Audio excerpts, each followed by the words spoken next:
Good day, traders. 1 minute mindset reset. Today we're talking about classical charting and how real money can be made in the markets. So come back to Peter Brandt, one of my mentors. I learned a lot from Peter. He's a classical chartist. I talk about Peter all the time. And one of the reasons why I talk about Peter is that he is a classical chartist. Edwards and McGee, Schabacker, Peter credits Schabacker with his, I suppose, reference Bible for the original Bible of technical analysis. My original education in trading came from a gentleman named Brian Costello, who authored several books on trading Australian futures. And we had hand-drawn charts, and it was classical charting. Again, geometrical breakouts, rectangles, ascending triangles, descending triangles, head and shoulders, larger geometrical structures that built up over time. And when we had breakouts of those patterns, those geometrical patterns, they would continue to do measured moves or range expansions for projected profit targets. Now, as I've talked about everything being fractal, and the understanding, as Al Brooks talks about as well, most breakouts tend to fail. The turtle traders found that out. Again, one of the big things that turtle traders struggled with was they would hit 20-day breakouts, 55-day breakouts, I believe, higher highs, higher or lower lows. And then when they got into markets, as Peter Brandt says, 3 or 4 of his best trades throughout the year were where he made the bulk of his money, because a lot of the breakouts would fail or not complete the measured moves. So when we come back to my approach to the markets and using the day count, and understanding that triggering breakouts, most breakouts will fail. And then the 3-day cycle of free cash Wednesday, free cash Friday, and then also 3 session setups for parabolic moves. Coming back to classical charting, it's always about that compressed volume. One of the attractions I like to trading the US session is that we have a full day's built up volume that can lead to an explosive move. Now, there are going to be days when it moves in London. There's going to be days when it moves in Asia and London, and we get a high and a low. And we may not get a range expansion. We may have a market that trades inside of that range, depending on the instrument that you're trading, etc. So my belief about how real money is made is that coiled volume, when there is a setup there, either for a reversal or a trend trade, is that's what will drive that move, the other time frame traders being in the market. So for example, the market will move around day 1, day 2, day 3, and it may appear not to break out of any levels, but we may have already broken a level on the opening range. We saw that with several pairs this week, where we had 3 days of trapped volume underneath of Friday's low of the day. We see a vertical move in yesterday's US session, and a rollover today on several pairs, I believe Swiss, Japanese yen, and range expansions and day 2 trend trades on those pairs, as well as the pound and the euro. And there's other instruments as well. So we talk about the difference between sizing the best and scalping the rest. So when we get a potential market that's broken out of levels, that triggers other time frame traders into the markets. Now, this has been a very interesting week for gold, and several traders have messaged me today, and I'm getting repeated message about first red day. And I want you to go back and look at the chart on gold. We had trap volume on Thursday and Friday above Wednesday's high of day. 2 days of trap volume on day 3 breakout traders in the market. So we have breakout traders in the market. Other time frame traders are in the markets, and they go day 1, day 2, day 3, reverse on payrolls, take out the low of those days, and we break out on Monday, Asia, London, New York, underneath Friday's low of the day before reversing parabolically in the US session. We have shorts, other time frame traders trapped beneath Friday's low of day. Now, we also can look at that and say, those are shorts unloading all of their short positions into retail or other time frame traders, and taking profits, unloading, and maybe accumulating longs into that short squeeze that went vertical on Monday. So we had Monday, Tuesday, Wednesday, but no breakout traders in the market. Now, I'm going to get a lot of questions about that, because people are going to say, oh, it broke the high, it broke the high. You need to understand the difference between a failed breakout that traps and holds volume outside of the range, outside of a daily high or low range, versus a market that breaks out and pulls back during the day. Those are day traders. But if you go back and study those timing windows, typically we'll have hourly, 4-hour traders triggered into those markets on those false breaks at the rollover of a 1-hour and a 4-hour cycle. So again, a lot of traders ask me, I don't understand why you got the 4-hour on there. It's not about understanding anything other than the fact that when those timing windows roll over and we break levels, we have new 4-hour or 1-hour traders potentially now chasing the breakouts of those moves because they're breakout traders. So if there's no volume trapped, and we go back and look at Monday, Tuesday, Wednesday, the entire week has traded inside of Friday's range. The entire week. So I got this guy, it's a first red day, and just because it doesn't work out, you're saying that it's not a first red day. No, you thought it was a first red day. It's not a first red day. It's a down day inside of Friday's range. So you need to go, you need to stop for a second with everything and actually stop and think, where is real money made in the markets? It's by trapping people in the wrong direction. Trapping retail, movement chasers, swing traders, all these things that people, indicate. I got indicators all over their charts, and they're chasing movement. And once they accumulate movement down low, go look at yesterday's chart on gold. When it closes down at the low of a day and continues to auction slowly into the low of the day, expect a possible reversal day. It closed at the low of the day. And then the entire day today was accumulation in an ascending triangle, again, a classical geometrical structure that when it coils, potentially may now lead to an explosive move. There was an entry on gold prior to the news. Dump and pump prior to the news. But because of major red news, we couldn't take that without putting ourselves in jeopardy of getting wicked or maybe being wrong, an explosive move. But the first bar confirmed that entry. There was a first bounce follow through if traders wanted to take that. 1 hour up. New York Open. So just on the timing understanding of that, if you look at your 1 hour charts, once that explosion starts, how long could that trade potentially go for now? Maybe an entire hour. Who's in the money? Who has the greatest potential to be disappointed? Who's hoping today? Shorts. I'm hoping it goes further because I'm holding on to this. I didn't want to take any money off the table because it went so far. I thought, gee, I'm going to hold on to this and see how far it can go. Why do you think it explodes back fast? Because that explosive move is designed to go back as fast as possible to get traders who are in the money, to either shake them out of their position with a smaller profit or to get them to second guess what they're doing, maybe even average into an explosive move, shorting into the breakout.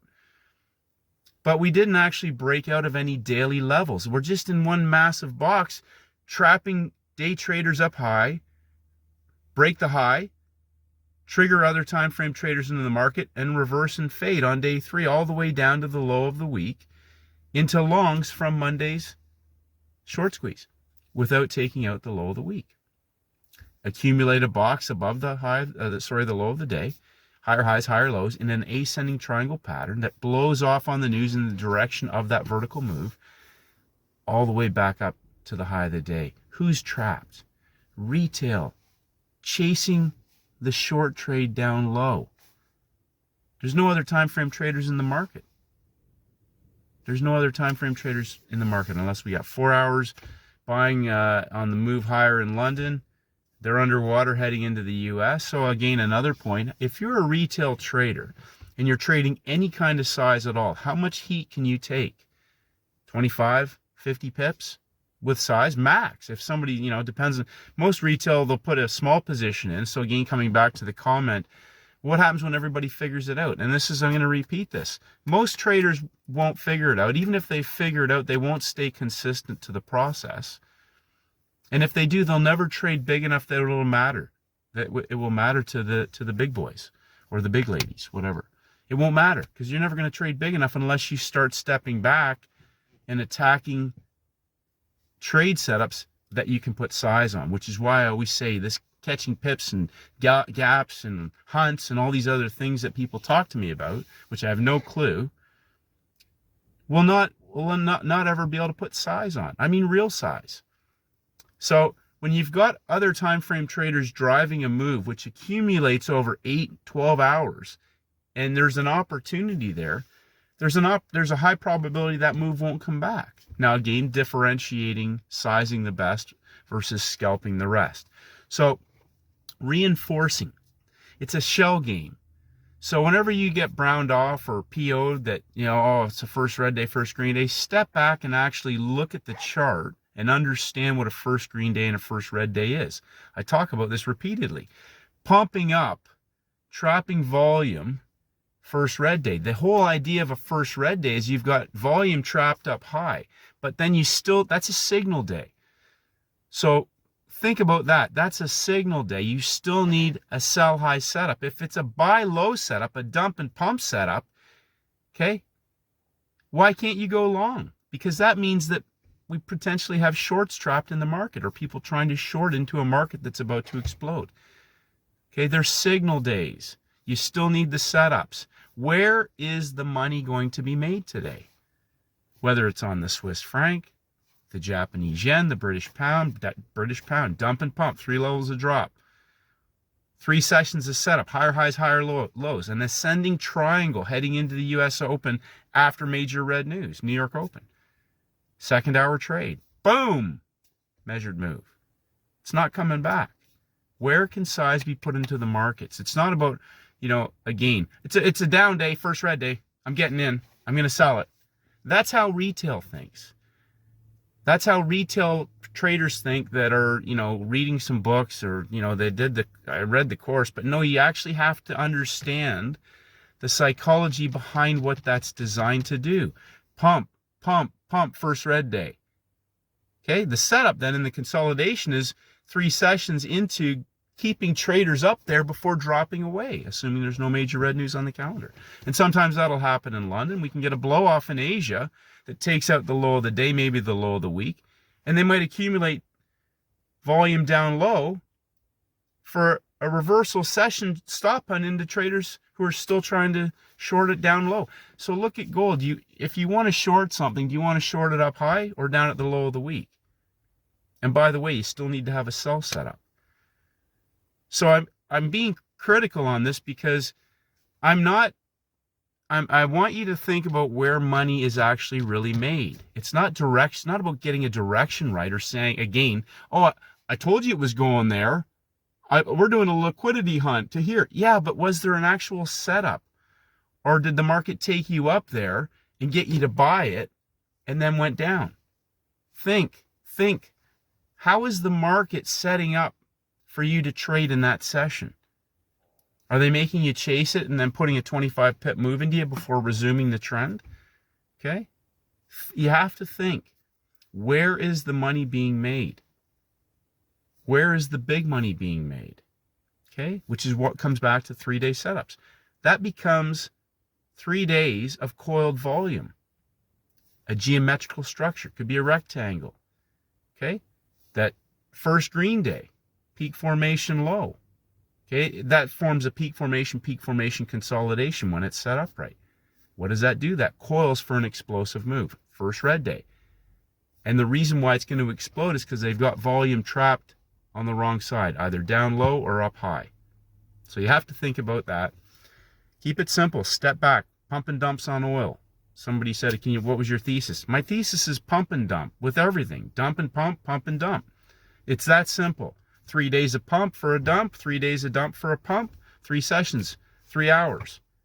Could be a range-bound market. They pump it up first hour, lock it in New York Open, vertical 50 pips inside of the EMA, right at 9:30, straight down to the low of the day. That's simple. That's a blow-off move. That's textbook. So think simple. Where is money being made? Not trying to guess a direction. Not saying yesterday was down, it's a first red day, I'm selling it. Think. Unless you can think, you'll continue to go in circles. And that's the reality. I'm being blunt honest. If you want to make money, start thinking. Stop chasing stuff and get, it's a green day, it's a red day, I'm getting in, I'm looking, think about what's actually happening, the psychology of trading. Think. Somebody has to be trapped on the wrong side. So stop guessing, start doing your homework, because this is how it is. There's black and white, red and green, whatever. It's one side or the other. You have to evolve yourself as a trader. You have to understand what's going on in the market, what a best trade setup is actually designed for. 3-session setups, because they got people chasing a move over 3 sessions for an explosive reversal. 3 hours, 1 hour, 2 hour, 3 hour, boom, straight up through the high, straight down through the low, whatever that may be. Okay? So unless you can do that, you'll continue to sort of flounder in this zone of, win some, lose some, but you can't really actually ever evolve and put size into stuff. So some traders have said, I'm only trading this, or I'm only going to trade that, or I'm applying some of this, and that's perfect. Because if that's what will enable you to be consistent and scale things up in size, then keep doing that. It doesn't matter as long as it's scalable in size. Rinse and repeat. What you're doing has to work in terms of producing the edge or having the edge exposed for you to trade. And then it has to be repeatable in terms of using size, which is why I keep saying it's not about trying to sell the high and buy the low, because one day they're going to run it right through you and it'll blow your account out if you ever get to size. So unless you could put size on a trade or understand that the market is already in movement for a blow off, okay, maybe New York Open, it's about ready to capitulate, and the other time frames are already driving that move. So sometimes traders will see a 1 minute chart, like I got this jackass saying to me a few weeks ago, I don't gamble on 1 minute charts. Sorry, that's the truth. Unless you really know what I'm doing, it's childish to even suggest that, because those moves are designed with other time frames to wash out the market, to wash them out. And there's a lot of money pushing it because they've got people trapped. They're going to flush them out, run their stops, maybe do a range expansion. Depends what time it is, depends what the setup it is, depends what day it is in the day count and the template. So, reality check today, step it up. For the people who want to make money, step back and study where can you put size on trades. Study that. That's powerful. Those movements, when they go parabolic, have other time frames driving those moves. Okay, it's not guesswork, it's not luck, it's not me saying, oh, it didn't work out today. Okay, look at Friday. Yesterday's closing gold was at the low Friday, like right down at the low of the week. It's not a first red day. First red day is pump, pump, pump, red day up high for a dump, not dump for a first red day. Okay, if it's a dump for a first red day down low, guess what? It's going to break levels, trade lower lows, pump up for a dump, for a sell high setup. It's not going to make higher highs and a short squeeze dump and pump at the beginning of the U.S. session. Okay? So if you're really serious and you want to get the best results out of the playbook setups, start thinking. Start thinking like a professional trader. That's the reality. Blunt, honest, start thinking like a professional trader who is getting trapped. Don't just guess and go, it's a down day. It's a first red day. That's ridiculous. Okay? So, had to be honest. Think. Where is the real money made? Other than that, free cash Thursday. It's not even Friday yet, and they give away some more free cash. There was traders nailing it on different currency pairs. I haven't even looked at the indexes yet since I've been out, but I just wanted to hit that on the head. Being honest, because that's how it's, you've got this scale of traders, and some of them are thinking right down here where you need to be thinking up here. So keep it simple, traders. Focus on what makes money, not guessing. Okay? Keep it simple, and may the markets go with you.